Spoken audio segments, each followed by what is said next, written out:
Identify the compound C8H9NO2 from its HMR, C13 depth, COSY, HMQC spectra and show all correlations. Now, because the molecular formula has been given, the first thing that we are going to do here is to find the degrees of unsaturation. So let's do that first. So we'll apply the formula to C plus 2 plus nitrogen minus hydrogen minus X divided by 2. That's going to be equivalent to 16 plus 2 plus 1 minus 9 minus 0 divided by 2. It's equivalent to 19 minus 9 divided by 2. That's 10 divided by 2 equals 5. So there is 5 degrees of unsaturation here in this compound. And we are going to find out what is going to make up for the 5 degrees of unsaturation here. Now let's also take a look into the HMR spectrum. We are going to label the peaks here, so we could clearly see that there are 4 peaks in the aromatic region and then 2 peaks in the aliphatic region. Altogether there are 6 peaks. So let's label them A, B, C, D, E, F. Now let's also identify the splitting patterns here. So that's a triplet. So if it's going to be a triplet, then it should have 2 neighboring hydrogens. So, and this triplet is actually existing at less than 1. So most probably this is going to be CH3. And we also wanted to find out if there is a CH3 in our C13. So we can clearly see that there is a CH3 in our C13. This is going to be our CH3. Right? And then when we go into this region right here, we are able to see that there is a quartet. So that's going to correspond to 3 neighboring hydrogens. So obviously the neighboring hydrogens could be this, right? So it could be like a methyl group. We also wanted to find out how many hydrogens are present. So if we look into this region, there are only 2 peaks in the C13 NMR.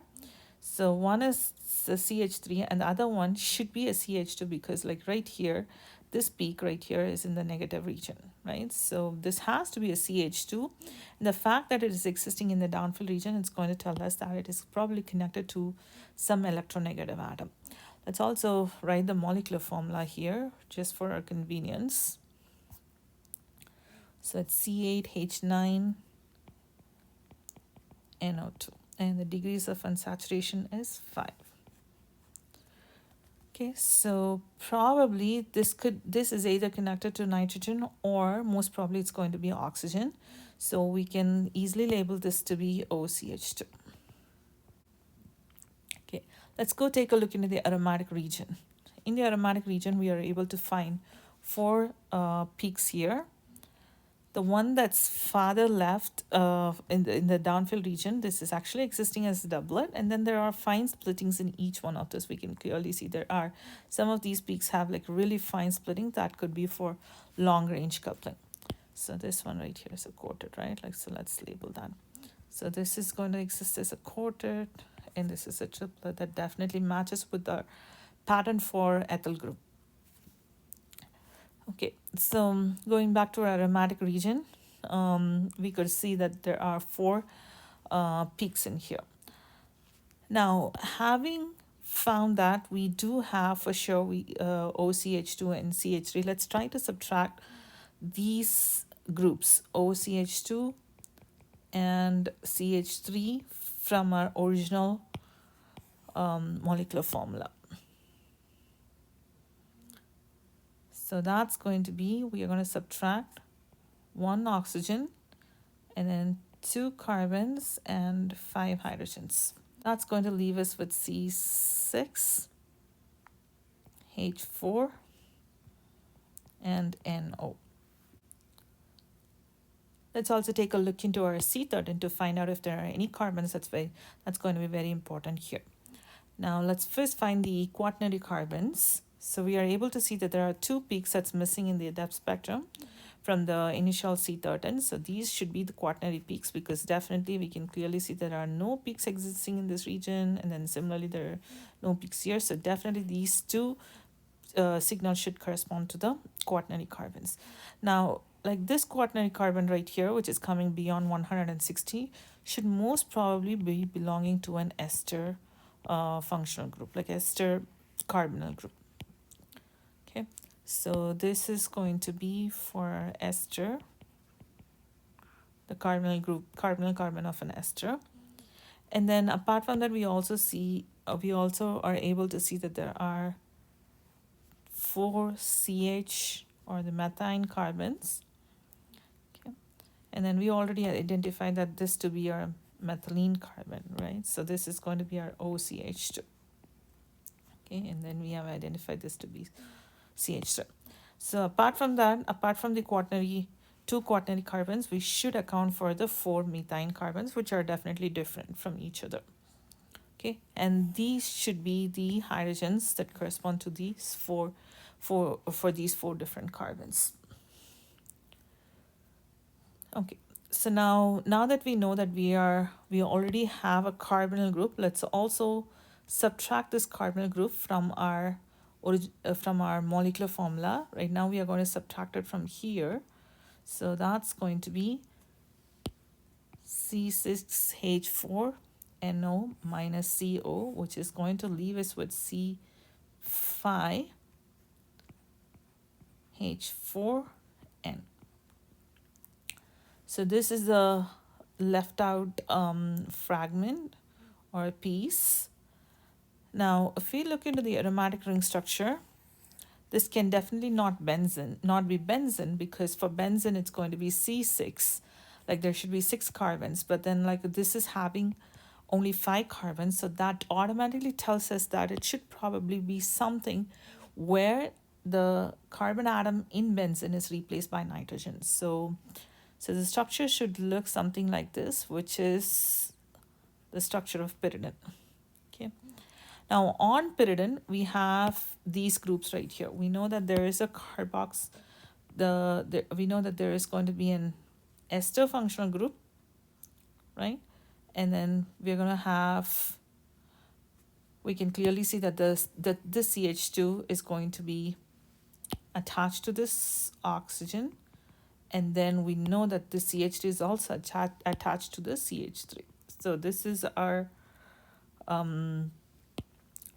group. This is our one of the substituents that exist in here.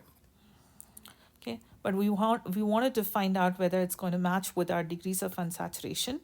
So let's find out the total degrees of unsaturation. So for the pyridine itself, we are going to have 4 degrees of unsaturation. It's going to be similar to that of benzene. And then for the carbonyl group, that's going to be 1 degrees of unsaturation. So altogether, yes, this is consistent with what we have here in this molecular formula and the degrees of unsaturation. Now we wanted to find out where is this group present on the pyridine ring structure.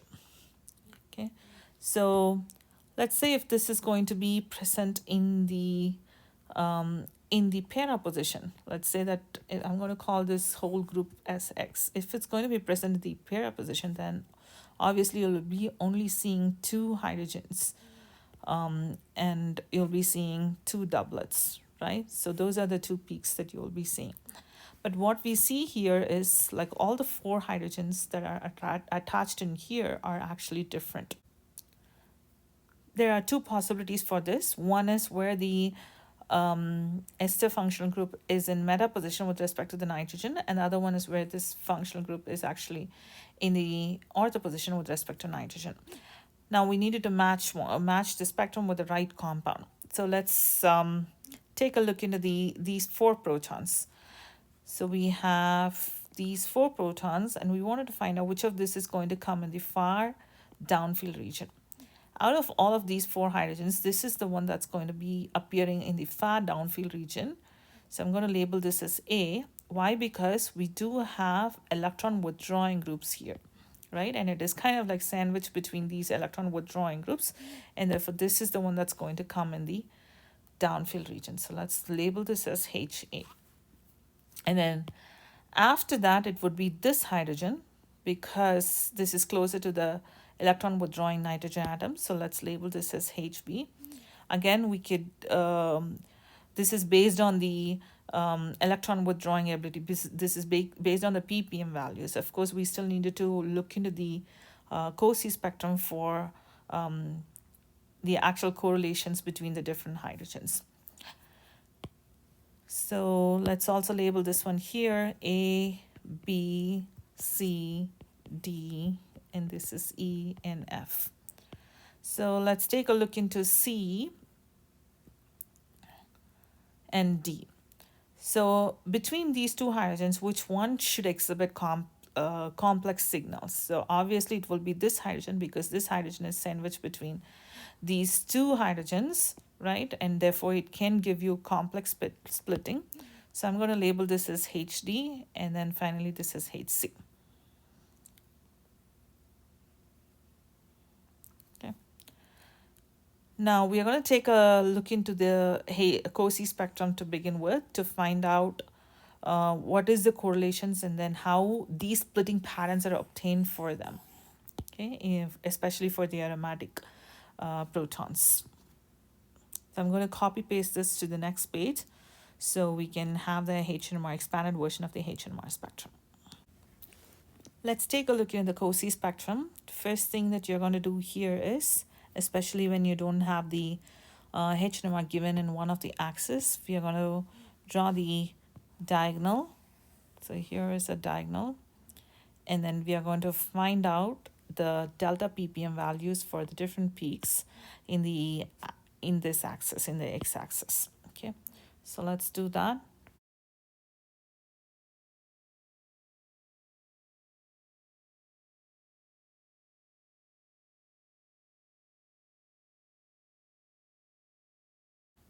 Okay, once you do this, you're going to identify the actual delta ppm values for these different peaks. So I'm going to put like little dot around it, so I can easily tell like this is the exact ppm values for the different peaks. Now once I do that, I can actually erase this so it doesn't mess up with my lines from the cross peaks. Okay, so the very next thing that I'm going to do after this is I'm going to label the HNMR on both the sides. So that's going to be A, B, C, D, E, F, and in the same way, this is going to be A, B, C, D, E, F. Okay. The next thing is to highlight the cross peaks. So we can clearly see that there are 5 cross peaks and 4 in the aromatic region and then 1 in the aliphatic region. Let's find out the correlation between the different hydrogens here. So again, I'm going to draw perpendicular lines against the x-axis, from y-axis to x-axis.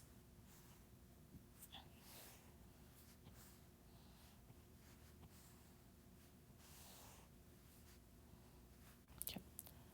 Now once you do this, we're going to reference the peaks here, the cross peaks here. So this is going to be E correlating with F. So He protons correlating with F. And this one right here is C correlating with D.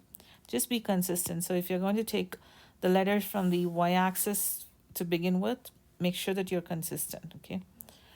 So, and in the same way, this is going to be B correlating with D. And then that's going to be B correlating with C. And then finally A correlating with C. So these are the cross peaks that we have here. So obviously we can see that this is going to be the correlation between the CH2 protons and the CH3 protons. So they should be neighbors to each other. So let's also draw the structure here. Let's bring the structure here and identify which protons is going to, whether whatever we have assigned is going to be the right protons here. Okay, so let's take a look into the E and F protons. Obviously, this is going to be our E and F protons. So this is E and this is F. Obviously, they are neighbors and they have to definitely correlate with each other. Let's go on to the C and D protons first. So for C, C is correlating with D, where we can see the peak here. And in the same way, C is correlating also with A, because there is this part right there. There is a cross peak right there. So definitely it matches with what we have here. And then C is also correlating with B, and that is because of long range coupling. Okay, they are separated by 4 bonds, like using a pi bond, right? And then B is also correlating with D, and they are separated by 3 bonds, right? So they are neighbors. B and D are neighbors. We are able to still see cross peak for it. So from this, we can clearly see that this is going to be the structure, but let's also confirm that the orthosubstituted product is not going to be corresponding to this COSY spectrum. Okay. So let's draw the structure here.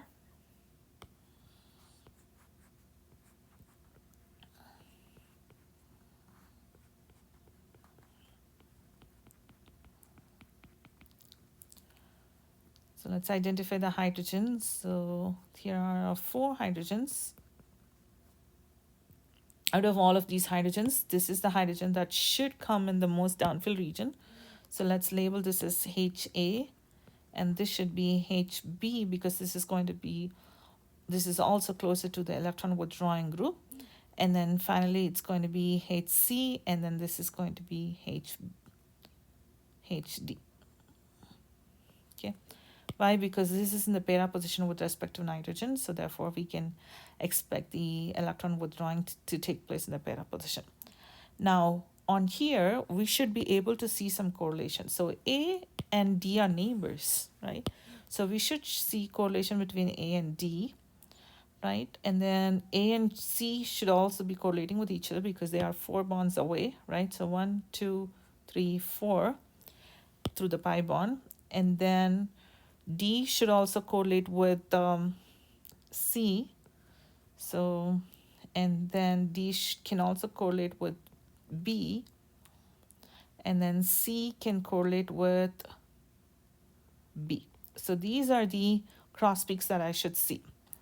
Now I'm able to see CB correlating with B and C correlating with each other, right? Yes, I'm able to see that. I'm going to highlight all the things for which I see the correlation. So I'm able to see CB correlation. I'm also able to see CD correlation, which is here. I'm able to see BD correlation, right, which is here. And I'm able to see AC correlation. And I'm also able to see correlation between A and C protons, which is right here. Okay, but I don't see any correlation between A and D. So this is A, and I don't see anything right here, right? So that definitely tells us that it is going to be the meta-substituted product and not that is going to tell me that it's going to be the meta-substituted compound and not the ortho-substituted compound. Now we should also go ahead and assign the carbons. So again, for the carbons, make sure that you number the carbons. So also make sure that you're taking this as the first carbon because this is the first signal that you're also seeing in the C13. Okay.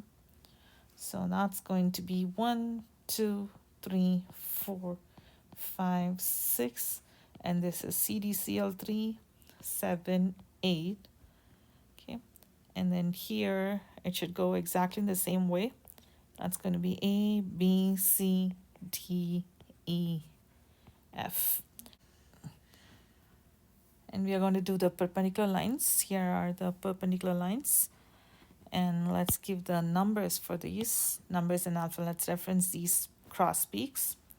So that's F8. And this is E7. This is D6. And then this is C4. And then A3.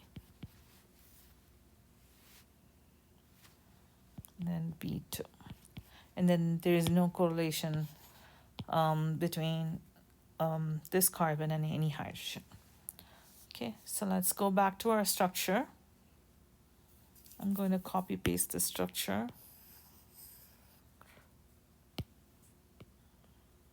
Here. Okay. So now let's identify the hydrogens here and matched up with the, let's identify the carbons here and matched up with the hydrogen. Okay, so the hydrogen F is connected to carbon 8, so this should be carbon 8, and E should be carbon 7, and then D6, so this should be carbon 6, and then C4, that should be C4, and then A3, so this should be third carbon, B2 should be second carbon, and then so we do have this carbonyl carbon as number 1, and then finally the fifth carbon is not correlated with anything, and this should be the fifth carbon. Using HMQC and COSY spectrum, we are now able to easily identify the hydrogens and the C3 and the carbons without any difficulty.